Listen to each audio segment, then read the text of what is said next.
Party అండగా ఉంది. ఈరోజు కావాలి వైఎస్ఆర్ కాంగ్రెస్ పిల్లలు ప్రేమించుకుంటే వాళ్ళ అమ్మాయి పేరు షర్మిల అమ్మాయి, పక్కింటి అమ్మాయి. మా అబ్బాయి ప్రేమించుకున్నారు సార్. ప్రేమించుకున్నారు. ఆ రీజన్ దాని ద్వారా కొట్టారు సార్.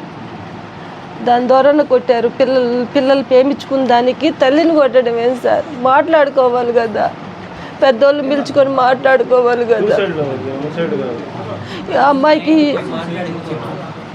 రోజు మాట్లాడుకొని చేసుకొని వాళ్ళంతకు వాళ్ళే నా ఇంటిపై దాడిగా వచ్చాడు. ఒక్కసారికి ఏమీ తెలియలే నాకు.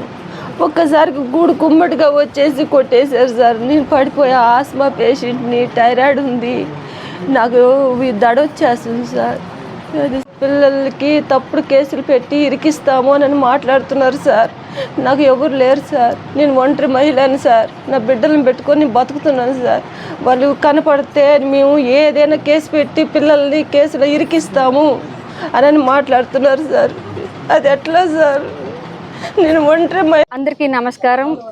ఈరోజు మేము కచ్చేరిమిట్టలో గత 10 రోజుల కిందట ఒక గిరిజన మహిళ మీద దాడి జరిగింది. ఆ దాడి ఎంత దారుణంగా జరిగిందంటే అంత దారుణంగా పోలీస్ వ్యవస్థ కూడా అసలు చూసి చూడనట్టు వ్యవహరిస్తున్నారు. ఆ బాధితురాలి మీద దాడి చేసి ఘోరంగా ఆమె బట్టలన్నీ అసలు చెప్పడానికే మాకే నోరు రావట్లేదు. అసలుకి ఇంత దారుణంగా చేసిన తర్వాత కూడా పోలీస్ వ్యవస్థ అసలు ఉందా కావాళ్ళు అన్నట్టుగా ఉంది. ఆమె మీద ఇంత ఘోరంగా దాడి జరిగితే మన కూటమి ఎమ్మెల్యే గారు ఎలక్షన్ ముందు కావాలని కాపు కాస్తాను అని చెప్పి మాట్లాడారు. ఈరోజు అధికారంలోకి వచ్చిన తర్వాత మహిళల మీద ఇంత దారుణంగా దాడి జరుగుతుంటే చాలా భయంకరంగా ఉంది. మాకే చాలా భయం వేస్తుంది.